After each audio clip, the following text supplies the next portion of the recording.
قال النبی صلی اللہ علیہ وسلم اغتنم خمسا قبل خمس شبابک قبل حرمک وصحتک قبل سقمک وغناک قبل فقرک وفراغک قبل شغلک وحیاتک قبل موتک۔ محترم ناظرین،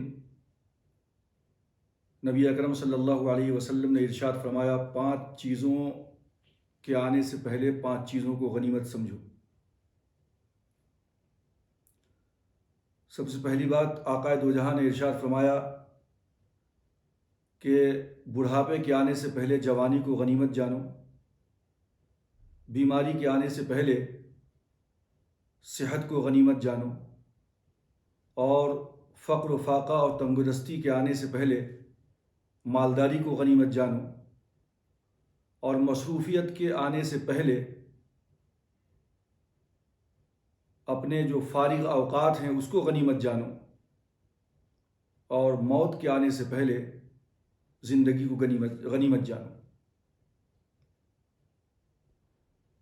ظاہر ہے کہ پروردگار عالم کے جو احسانات ہیں انسانوں کے اوپر، وہ اس قدر ہیں، سر کے بالوں سے لے کے پاؤں کے ناخنوں تک انسان کی اس ہستی کے اندر ہی اتنے احسانات ہیں کہ جن کا شمار کرنا بندے کے لیے ممکن نہیں ہے۔ شاید کہ یہ ممکن ہو کہ آسمان پہ چمکتے ہوئے ستاروں کا کاؤنٹ کرنا آسان ہو، بارش کے قطروں کا کاؤنٹ کرنا، گننا شاید آسان ہو، ممکن ہو، لیکن یہ ممکن ہی نہیں ہے کہ بندہ پروردگار عالم کے احسانات کا وہ شمار کر سکے، اس کو گن سکے، اس کو کاؤنٹ کر سکے۔ تو یوں تو اللہ تبارک و تعالیٰ کے اتنے سارے احسانات ہیں، اتنی نعمتیں ہیں اللہ کی کہ ان نعمتوں کو شمار کرنا بندے کے لیے ممکن نہیں ہے۔ لیکن ان تمام نعمتوں کے اندر سے نبی آخر الزمان، مدینہ کے تاجدار، فخر موجودات، سرور کونین، احمد مجتبیٰ، محمد مصطفیٰ، جناب محمد رسول اللہ صلی اللہ علیہ وسلم نے حضرت انسان کو 5 چیزوں کی طرف خاص توجہ دلائی، اور کہا کہ یہ 5 چیزیں جب تک تمہارے پاس ہیں، یہ 5 نعمتیں، ان نعمتوں سے تم بھرپور فائدہ اٹھاؤ۔ اور یہ 5 نعمتیں جو آپ کے سامنے ابھی میں نے ذکر کیا، سب سے پہلی انسان کی جوانی۔ حدیث کے اندر ہے کہ میدان قیامت میں بندوں سے 5 سوالات جب تک نہیں ہوں گے، اس وقت تک بندہ اپنا ایک قدم جگہ سے ہلا نہیں سکتا۔ سب سے پہلی بات کہ تم نے اپنی عمر کہاں گزاری، کیسے گزاری۔ تو پہلا سوال جنرل زندگی کے بارے میں ہوگا۔ دوسرا سوال کہ تم نے جوانی کہاں گزاری۔ اب جوان کی، نوجوان کی جوانی کی اتنی اہمیت ہے کہ پہلے اللہ تبارک و تعالیٰ نے جنرل سوال کیا کہ زندگی کہاں گزاری تم نے، کیسے گزاری، اور اس کے بعد جوانی کی اہمیت کی طرف توجہ دلاتے ہوئے آقا نے فرمایا کہ دوسرا سوال یہ ہوگا کہ جو ہے تم نے جوانی کہاں گزاری، کس طرح گزاری۔ تو اللہ کے رسول نے فرمایا شبابک قبل حرمک، بڑھاپے کے آنے سے پہلے جوانی کو غنیمت جانو۔ دوسرا سوال میدان قیامت میں خاص طور پہ جوانی کے متعلق ہو۔ تیسرا سوال مال تم نے کہاں سے کمایا، حلال طریقے سے، حرام طریقے سے کیسے کمایا، سوال ہوگا۔ اور چوتھا سوال، جو مال تم نے کمایا اس مال کو کہاں خرچ کیا، صرف اپنی عیش و عشرت کے لیے اس مال کا استعمال کیا، یا اس مال سے تم نے اللہ کے دین کی بھی کوئی خدمت کی یا نہیں؟ تو مال کہاں سے کمایا اور کہاں خرچ کیا؟ اور پانچواں سوال، جو علم تم نے حاصل کیا تھا اپنے اس علم کے اوپر تم نے عمل کتنا کیا؟ یہ 5 سوالات جب تک کہ نہیں ہوں گے بندہ میدان قیامت میں جگہ سے ہل نہیں پائے گا۔ یہاں بھی خاص طور پہ جو سوال ہوگا وہ جوانی کے متعلق سوال ہوگا، جیسا کہ اللہ کے رسول نے فرمایا شبابک قبل حرمک، کہ اپنے بڑھاپے کے آنے سے پہلے جوانی کے لمحات کو بہت ہی غنیمت جانے۔ وہ میدان حشر جس کے بارے میں قرآن کہتا ہے کان مقدارہ 50,000 سنہ فی یوم کان مقدارہ 50,000 سنہ، کہ میدان قیامت میں جو ایک دن ہوگا وہ دنیا کے 50,000 سال کے برابر ہوگا، اور ہر شخص اپنے اپنے گناہوں کے بقدر، کوئی گھٹنوں تک، کوئی زانوں تک، کوئی کمر تک، اور کوئی اپنے سینے تک، اور کوئی اپنی ٹھڈی تک، اور کوئی اپنے آنکھوں تک، ناک تک، سب کے سب پسینے میں شرابور کھڑے ہوں گے۔ گرمی کا وہ عالم ہوگا، اور دنیا کے 50,000 سال کے برابر میدان حشر کا ایک دن ہوگا۔ ایسے عالم میں اور ایسے نازک حالات میں حدیث قدسی ہے، آقا دو جہاں نے ارشاد فرمایا کہ اللہ تبارک و تعالی 7 بندوں کو اپنا سایہ نصیب کریں گے۔ میں ان 7 بندوں کی طرف ابھی آپ کی توجہ مبذول نہیں کرواؤں گا، چونکہ وقت کا دامن تنگ ہے، اسی لیے میں صرف آپ کو نوجوانی کی جو اہمیت ہے اس کی طرف توجہ مبذول کرانا چاہتا ہوں کہ اللہ کے رسول نے فرمایا کہ شاب نشأ فی عبادت اللہ تعالی، وہ نوجوان کہ جس نے اپنی زندگی اللہ تبارک و تعالیٰ کی عبادت و ریاضت اور اس کی خوشنودی کے اندر گزارا ہوگا دنیا کے اندر، تو ایسے نوجوان کو پروردگار عالم اس حالت میں جبکہ ایک دن میدان قیامت کا دنیا کے 50,000 سال دنوں کے برابر ہوگا، اور سب لوگ اپنے اپنے گناہوں کے بقدر جو ہے پسینے میں غرق ہوں گے، اللہ تبارک و تعالیٰ اس موقع سے جن 7 آدمیوں کو اپنی طرف سے خاص سایہ نصیب فرمائے گا، اس میں سے وہ نوجوان بھی ہوگا جس نے اپنی زندگی دنیا کے اندر اللہ کے راستے میں اور اللہ تبارک و تعالیٰ کی خوشنودی کے لیے گزاری ہوگی۔ شاب نشأ فی عبادت اللہ تعالی۔ جوانی کی جو اہمیت ہے، جو اس کی قدر و قیمت ہے، قرآن مجید نے بھی اس کو بیان کیا، اور سورہ روم کے اندر اللہ رب العزت نے ارشاد فرمایا اللہ الذی خلقکم من ضعف، وہ پروردگار کہ جس نے تمہیں بہت ہی کمزوری کے عالم میں پیدا کیا۔ لقد خلقنا الانسان فی کبد، بڑی مشقت میں، اور یہاں اللہ کہہ رہا اللہ الذی خلقکم من ضعف، وہ اللہ کہ جس نے تمہیں بہت ہی کمزوری کے عالم میں پیدا کیا۔ بچہ پیدا ہوتا ہے تو کیا اس کی طاقت و قوت ہوتی ہے، کیا حیثیت ہوتی ہے؟ کچھ نہیں، محتاج ہوتا ہے وہ۔ ثم جعل من بعد ضعف قوة، لیکن پھر اس ضعف کے بعد اللہ نے جوانی کا ذکر کیا کہ اس ضعف اور اس کمزوری کے بعد اللہ نے تمہیں طاقت و قوت عطا فرمائی، تمہیں جوانی کی دولت سے سرفراز کیا۔ ثم جعل من بعد قوة ضعفا وشیبہ، اور پھر ایسا وقت آیا کہ تمہاری جوانی اضمحلال کا شکار ہو گئی، زوال کا شکار ہو گئی، اور تم کمزور ہو گئے، اور یہاں تک کہ تم بڑھاپے کی منزل تک پہنچ گئے۔ یخلق ما یشاء وہو العلیم القدیر، وہ اللہ جیسا چاہتا ہے ویسا پیدا کرتا ہے، اور وہی طاقتور ہے، وہی سب کچھ جاننے والا ہے۔ جوانی کی اہمیت کا اندازہ حضرت ابراہیم علیہ السلام کی سیرت سے پتہ چلتا ہے، اصحاب کہف کی سیرت سے پتہ چلتا ہے۔ انہم فتیۃ آمنوا بربہم وزدناہم ھدی وربطنا علی قلوبہم۔ انہم فتیۃ، وہ بھی نوجوان تھے۔ قرآن مجید نے کہا اصحاب کہف نوجوان تھے، قالوا سمعنا فتن یذکرہ یقال لہ ابراہیم، ابراہیم علیہ السلام نے جب بتوں کو توڑ ڈالا تھا اور جب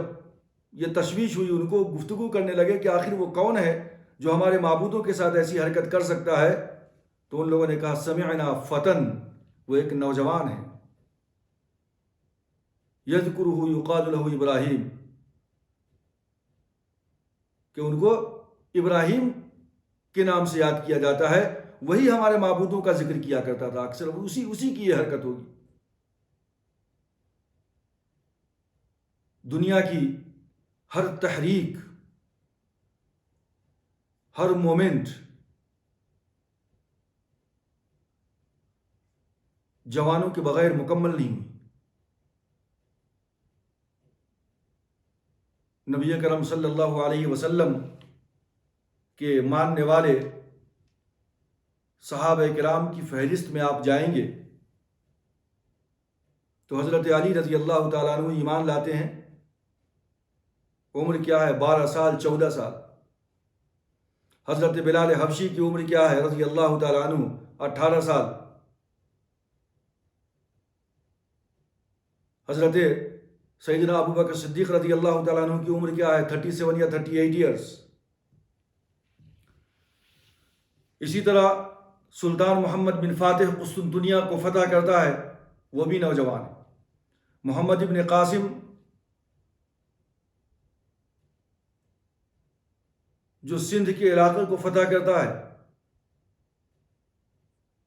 اور ہندوستان کے تقریباً گوشوں کے اندر لا الہ الا اللہ محمد الرسول اللہ کی صدا کو بلند کرتا ہے، اس کی عمر کیا تھی؟ وہ بھی 17 ہی سال کا تھا جب ہندوستان کی سرزمین میں اس نے قدم رکھا۔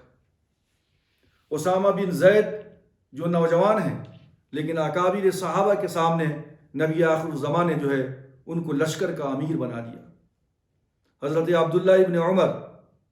حضرت عبداللہ ابن مسعود، حضرت عبداللہ ابن عباس،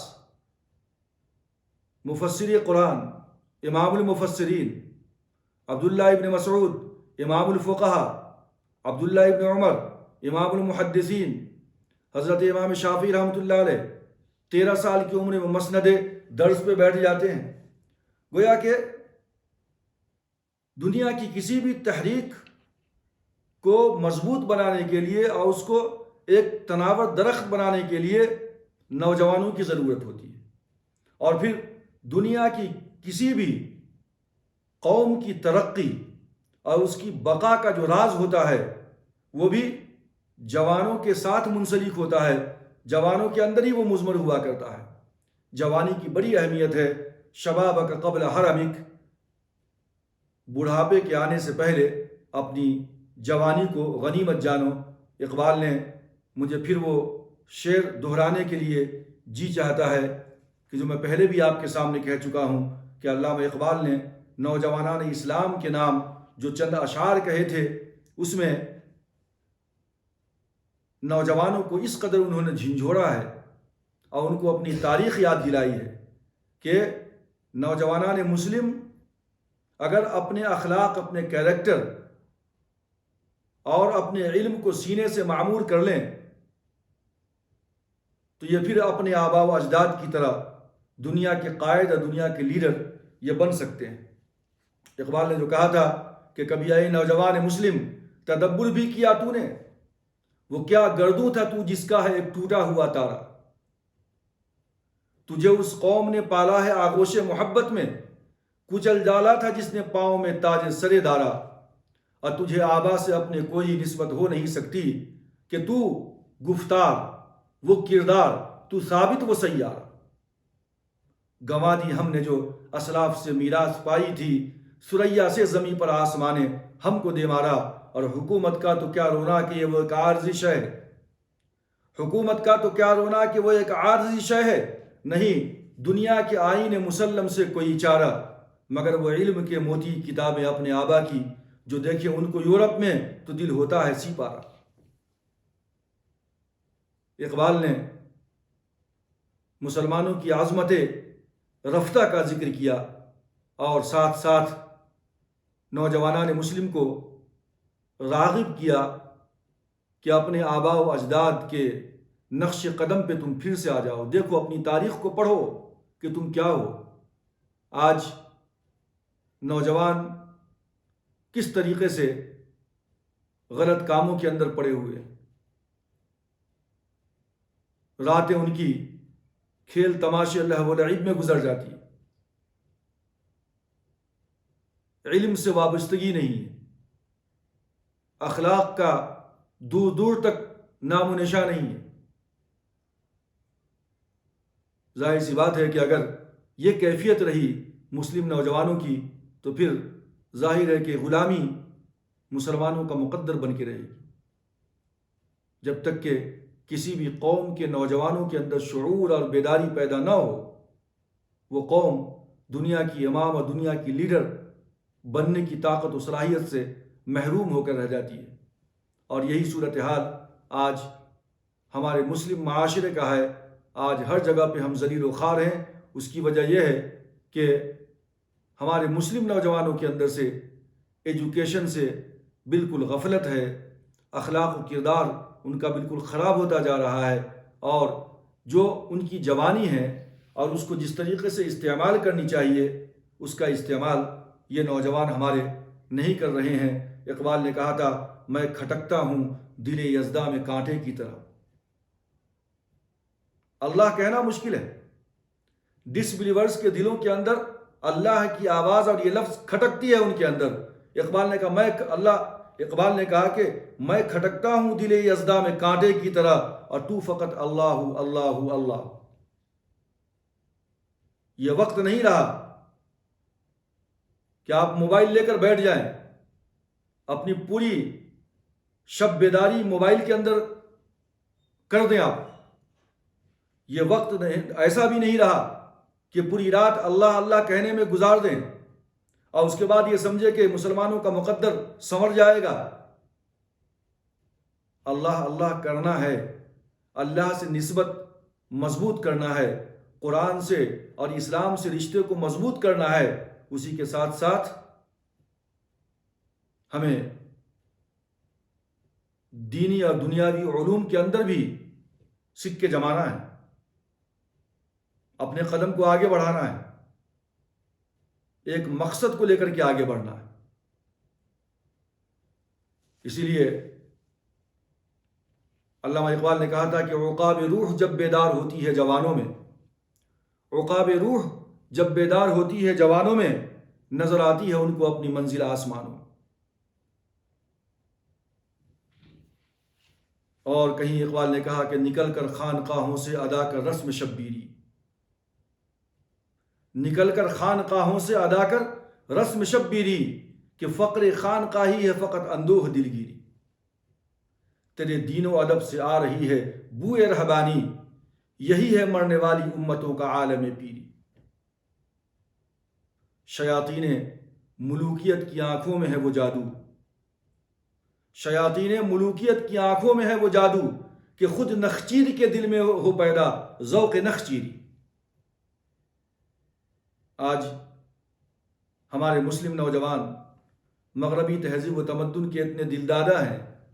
کہ وہ تو ان کا شکار کرنا چاہ رہے ہیں، لیکن جن کا شکار کرنا چاہ رہے ہیں اہل مغرب، یہ شکار کے سامنے دنیا اس قدر مزین اور سور کے آ رہی ہے کہ یہ خود بھی اس کے دل کے اندر شکار ہونے کی آرزو پیدا ہو رہی ہے۔ شیاطین ملوکیت کی آنکھوں میں ہے وہ جادو، کہ خود نخچیر کے دل میں ہو پیدا ذوق نخچیری، شکار کے دل میں خود شکار ہونے کی خواہش پیدا ہو رہی ہے۔ یہ کیفیت ہے۔ تو نوجوانوں، اللہ کے رسول نے فرمایا 5 چیزوں کے آنے سے پہلے 5 چیزوں کو غنیمت جانو۔ سب سے پہلی بات، شبابک قبل حرمک، بڑھاپے کے آنے سے پہلے اپنی جوانی کو غنیمت جانو، اور اس جوانی کا صحیح استعمال کرو، اپنے لیے، اپنے ملک کے لیے، اپنی قوم کے لیے اور اپنے مذہب کے لیے۔ دوسری بات جو آقا نے ارشاد فرمائی، وصحتک قبل سقمک، بیماری سے پہلے اپنی صحت کو غنیمت جانو۔ ظاہر سی بات ہے کہ آدمی جب صحت مند ہو، تندرست ہو، سو اس عالم کے اندر جو وہ اپنے لیے،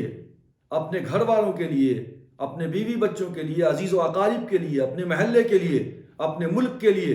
اللہ کے لیے جو کر سکتا ہے وہ بیماری کے عالم میں نہیں کر سکتا۔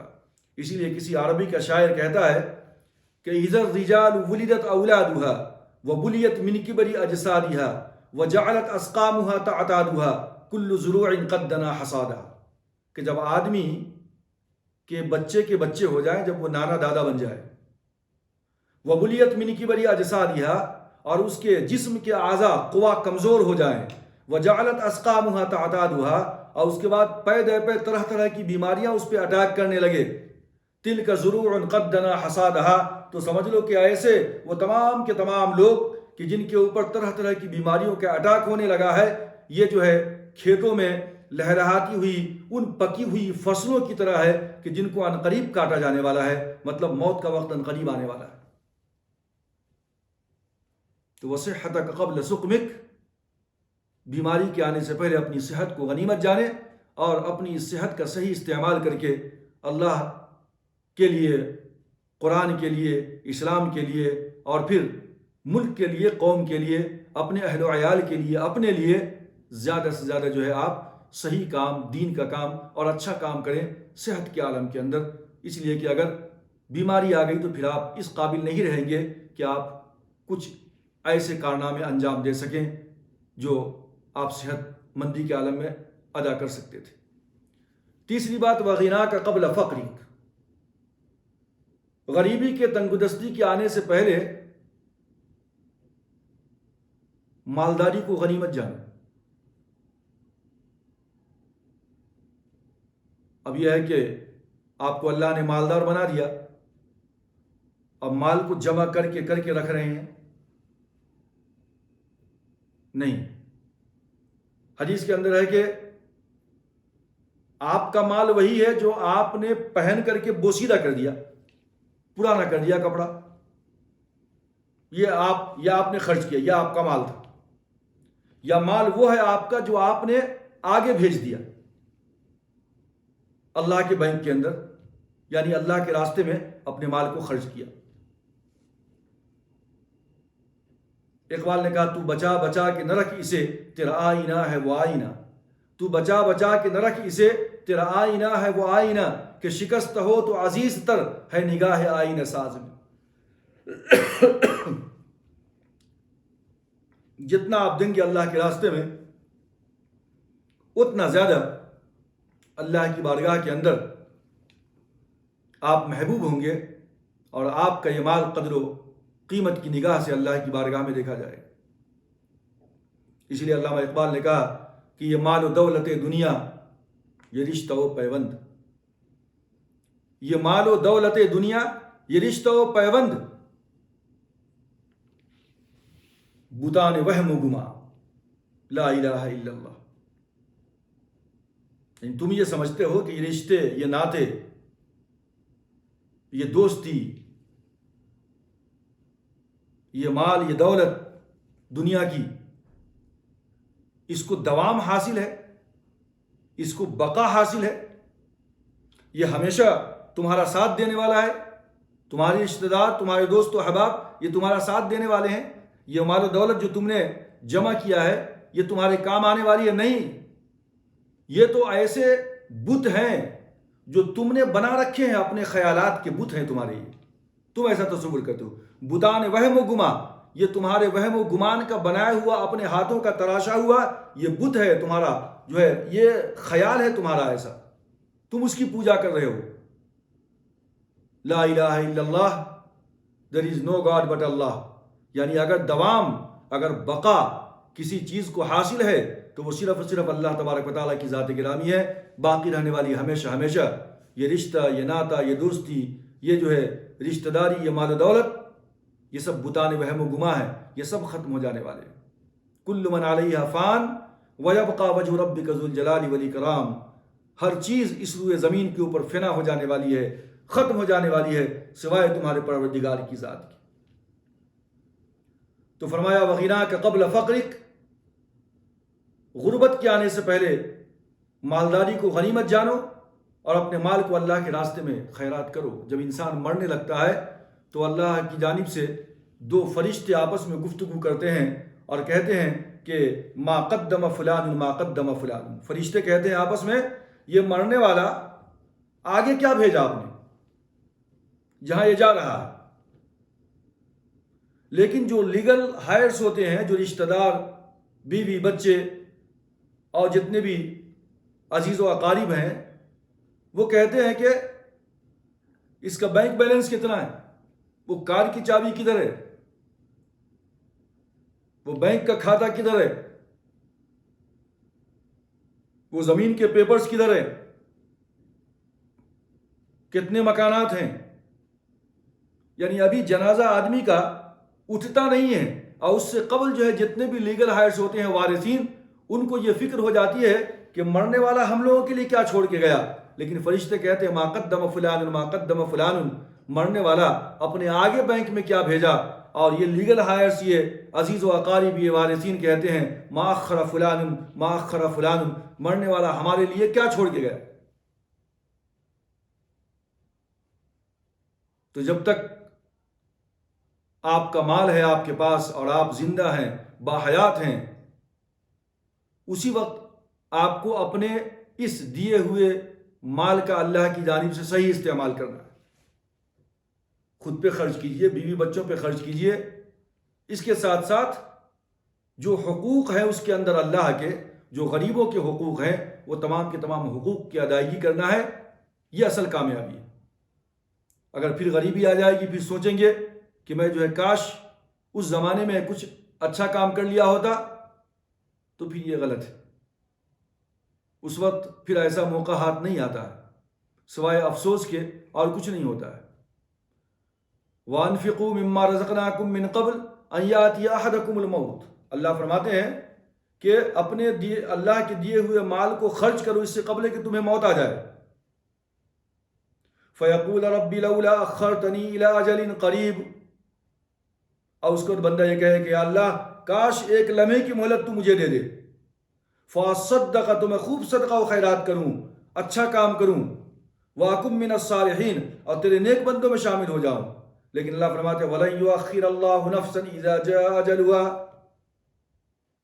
کسی کی موت کا وقت قریب آ جاتا ہے تو وہ ایک لمحے کے لیے بھی مؤخر نہیں ہو سکتا۔ تو وَغِنَاكَ قَبْلَ فَقْرِكَ، غریبی کے آنے سے پہلے مالداری کو غنیمت جانو اور اپنے اس مال کے اندر سے اللہ کے راستے کے اندر بھی خرچ کرو۔ چوتھی بات جو آقا دو جہاں نے ارشاد فرمائی، وَفَرَاغَكَ قَبْلَ شُغْلِكَ، مشغولیت سے پہلے جو اللہ نے تمہیں وقت عنایت کیا ہے، تم فری اوقات جو تمہارے پاس، خالی اوقات، لوگوں کے پاس وقت ہی نہیں ہے، ٹائم از منی۔ لیکن اگر آپ کے پاس وقت بھی ہے تو اللہ کی بہت بڑی نعمت ہے، اپنے اس وقت سے صحیح فائدہ اٹھاؤ۔ اقبال کہتے ہیں گزر گیا ہے جو عہد عشرت، نہ رکھ تو نادا پھر اس کی حسرت، قیام اسی کا سمجھ غنیمت جو وقت پیش نگاہ ہے۔ یہ ٹائم، یہ وقت، کبھی اللہ نے کہا والعصر ان الانسان لفی خسر، کبھی والتین، کبھی والزیتون، کبھی والضحیٰ۔ تو اس طریقے سے اللہ تبارک و تعالیٰ نے مختلف مقامات کے اوپر جو ہے قسمیں کھائی ہیں وقت کی، ٹائم کی۔ پتہ چلتا ہے کہ انسان کی ترقی اور اس کی تنزلی کے اندر، اس کی فلاح و بہبودی، اس کی کامیابی اور اس کی ناکامی کے اندر وقت اپنا بہت بڑا کردار ادا کرتا ہے۔ لہٰذا آپ کے پاس جو اللہ نے وقت دیا ہے، اس وقت کو، فارغ وقت کو صحیح استعمال کیجئے، اللہ کے دین کے لیے اپنے وقت کو لگائیے، قرآن سیکھنے میں لگائیے، حدیث پڑھنے میں لگائیے، اور جو اسلام کا کام ہو سکتا ہے آپ سے اس کام کو بھی جو ہے بخوبی انجام دیجئے۔ وقت اللہ کی بہت بڑی نعمت ہے، جب آپ مصروف ہو جائیں گے تو پھر آپ افسوس کریں گے کہ کاش اس وقت میں یہ کام کر لیا ہوتا۔ پانچویں بات وحیاتک قبل موتک، اس سے قبل وقت کے اوپر حضرت امام بخاری علیہ الرحمہ نے بڑی اچھی بات فرمائی تھی۔ ان کا ایک شعر ہے کہ اغتنم فی الفراغ فضل رکوع، اغتنم فی الفراغ فضل رکوع فعسى ان یکون موتک بغتۃ، کہ اگر تمہیں فارغ اوقات ایک رکوع کرنے کے برابر بھی مل جائے تو اس کو تم غنیمت جانو۔ اتنا وقت بھی آپ کو فارغ مل جائے کہ جس کے اندر آپ ایک رکوع کر سکیں تو اس کو بھی تم غنیمت جانو۔ فَعَسَىٰ أَن يَكُونَ مَوْتُكَ بَغْتَةً، ہو سکتا ہے کہ اچانک موت کا آہنی پنجہ تمہیں اپنے شکنجے میں ڈبوچ لے۔ موت کس وقت آ جائے کس کو پتا ہے؟ آگاہ اپنی موت سے کوئی بشر نہیں، آگاہ اپنی موت سے کوئی بشر نہیں، سامان 100 برس کا ہے پل کی خبر نہیں۔ تو اپنے فارغ اوقات کا صحیح استعمال کریں۔ آخری بات کہ وَحَيَاتَكَ قَبْلَ مَوْتِكَ، موت کے آنے سے پہلے زندگی کو غنیمت جانو۔ جب تک اللہ نے زندگی دے رکھی ہے، اگرچہ کہ آپ بیمار ہیں، اگرچہ کہ آپ مجبور ہیں، پریشان ہیں، لیکن زندہ تو ہیں۔ اگر آپ مر جائیں گے تو ابھی بیماری کے عالم میں، پریشانی کے عالم میں جو بھی آپ کام کر سک رہے ہیں یا جو اللہ کی عبادت کر پا رہے ہیں، ظاہر سی بات ہے کہ یہ رشتہ بھی یہ ختم ہو جائے گا، یہ موقع بھی ہاتھ سے چلا جائے گا۔ تو زندگی جب تک ہے آپ کے پاس، چاہے وہ کسی بھی عالم میں، وہ زندگی اللہ کی بہت بڑی نعمت ہے، اس کی قدر کیجیے۔ شاعر کہتا ہے کہ لائی حیات آئے قضا لے چلی چلے، ذوق کا یہ شعر ہے شاید کہ لائی حیات آئے قضا لے چلی چلے، اپنی خوشی نہ آئے نہ اپنی خوشی چلے۔ اور پھر آخری میں کسی نے کہا کہ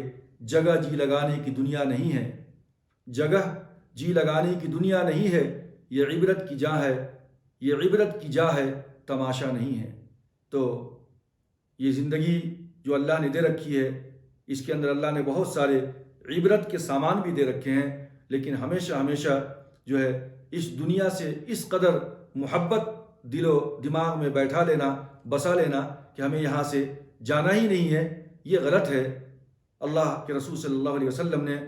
ارشاد فرمایا کہ یہ جو 5 چیزیں ہیں یہ اللہ کی بہت بڑی نعمت ہیں، یعنی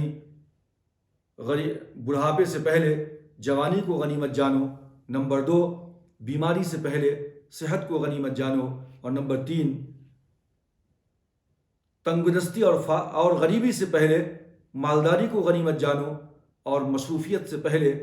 اپنے فارغ اوقات کو غنیمت جانو، اور موت سے پہلے زندگی کو غنیمت جانو۔ اللہ تبارک و تعالیٰ سے دعا ہے کہ اللہ تبارک و تعالیٰ ہم تمام لوگوں کو نبی اکرم صلی اللہ علیہ وسلم کی ان 5 نصیحتوں پہ عمل کرنے کی توفیق عطا فرمائے۔ وما علینا الا البلاغ۔